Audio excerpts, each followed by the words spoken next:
سویبہ نامی ابو لہب کی ایک باندی تھی سویبہ.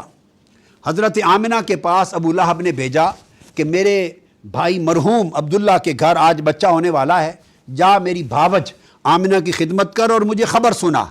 سویبہ گئی، آقا علیہ السلام کی ولادت ہوئی اور ولادت کے بعد پہلا دودھ بھی سویبہ نے پلایا. تو یہ صحیح بخاری ہے، کتاب النکاح میرے ہاتھ میں ہے.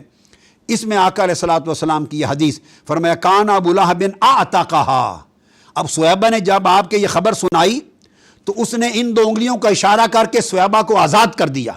تو حدیث میں فلما مات ابو لہب اریہ بعد آلہ بشر حیبۃ، جب ابو لہب مر گیا تقریباً 1 سال کے بعد اپنے اعزہ میں سے کسی کو خواب میں ملا. اعزہ میں کون تھا؟ وہ حضور کے چچا حضرت عباس بن عبد المطلب تھے. انہوں نے پوچھا ماذا لقیت، ابو لہب مرنے کے بعد تیرا حال کیا ہوا؟ اس نے کہا لم الق بعدکم غیر، مجھے تمہارے بعد کوئی خیر، کوئی بہتری اور آرام نہیں ملا، اوپر نیچے دائیں بائیں دوزخ کی آگ میں جل رہا ہوں.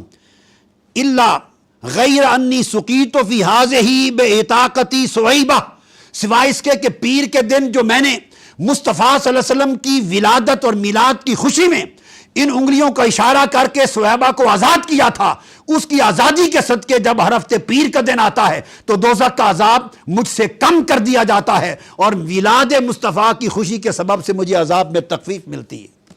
یہ جو حدیث ہے اس پر امام ابن کثیر نے خوب بات کہی ہے. یہ امام ابن کثیر جو بڑے روشن خیال عالم اور مفسر تصور ہوتے ہیں، ان کی کتاب السیرۃ النبویہ، وہ بیان کرتے ہیں فلما مات ابو لہب، صحیح بخاری پر، اریہ بعد علیہ بشر خیبۃ. اور وہ کون تھا جن کو دیکھا گیا؟ فرماتے ہیں کہ وہ ان کا بھائی حضرت عباس بن عبد المطلب ہے. ان کو خواب میں دیکھا، انہوں نے کہا لم الق بعدکم خیرا، مجھے کوئی خیر بعد میں نہ ملی، غیر انی سقیت فی ہذہ بعتاقتی سویبہ، سوائے اس کے کہ سویبہ کو آزاد کرنے پر اس دن عذاب میں تخفیف ہوتی ہے. اور اشارہ کیا واشارہ الی نکرۃ التی بین الابہام والتی تلیہ من الاصابع، ان انگلیوں کے درمیان کے حصے کی طرف اشارہ کیا اور کہا کہ یہ حضرت عباس اخوہ العباس نے دیکھا. وکان ذلک بعد سنۃ من وفات ابی لہب، ابو لہب کے مرنے کے سال بعد اس کو خواب آیا اور اس نے کہا انہ لیخفف علی فی مثل یوم الاثنین، اور یہ جو عذاب مجھ پر اٹھایا جاتا ہے ہر ہفتے میں صرف پیر کے دن اٹھایا جاتا ہے، پیر کے دن. اب امام ابن کثیر لکھتے ہیں پیر کا دن کیا تھا؟ لأنہ لما بشرتہ سویبہ بمیلاد ابن اخیہ محمد ابن عبداللہ، اس کی وجہ یہ تھی کہ وہ پیر کا دن تھا جب حضور کی ولادت ہوئی اور سویبہ نے میلاد مصطفیٰ کی خوشخبری ابو لہب کو آ کے سنائی. اعتقہا من ساعتہ، ابو لہب نے میلاد محمد کی بات سن کر اس کو آزاد کر دیا تھا. اس حضور کے میلاد کی خوشی کے صدقے اس پر دوزخ کا عذاب اٹھا لیا جاتا ہے.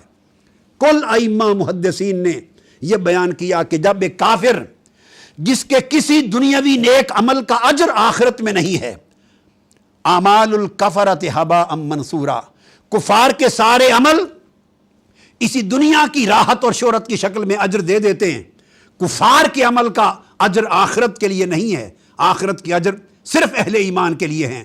وہ ابو لہب جس کے لیے تبت یدا ابی لہب و تب اترا، جو دشمن اسلام تھا، جس کی مذمت قرآن میں آئی، ایسا بدبخت کافر اگر اس نے حضور کی ولادت کی خوشی میں میلاد رسول سمجھ کر نہیں، میلاد محمد سمجھ کر، بھتیجا محمد اس کے میلاد کی خوشی میں سویبہ کو آزاد کر دیا تھا، تو رب کائنات کو اس کی حیا بھی برقرار رہی اور میلاد محمد کی خوشی میں کیے ہوئے عمل کا اجر اللہ پاک نے اسے ہر پیر کے دن لوٹا کر عذاب آخرت کی تخفیف کی شکل میں ادا کیا.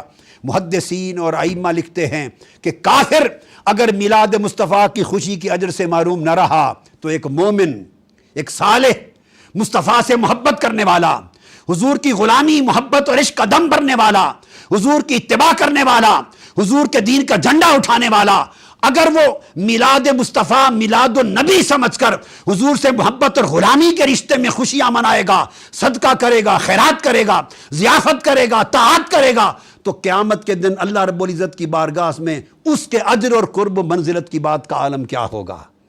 لہٰذا ان احادیث نبوی کی روشنی میں یہ واضح ہو گیا کہ یہ میلاد منانا نہ صرف سنت ہے بلکہ سنت سے بڑھ کر باعث اجر باعث بخشش آخرت ہے۔ اللہ رب العزت توفیق دے کہ ہمیں اس کا فہم نصیب ہو اور ہم اس کو کما حق کو سیلیبریٹ کر سکیں۔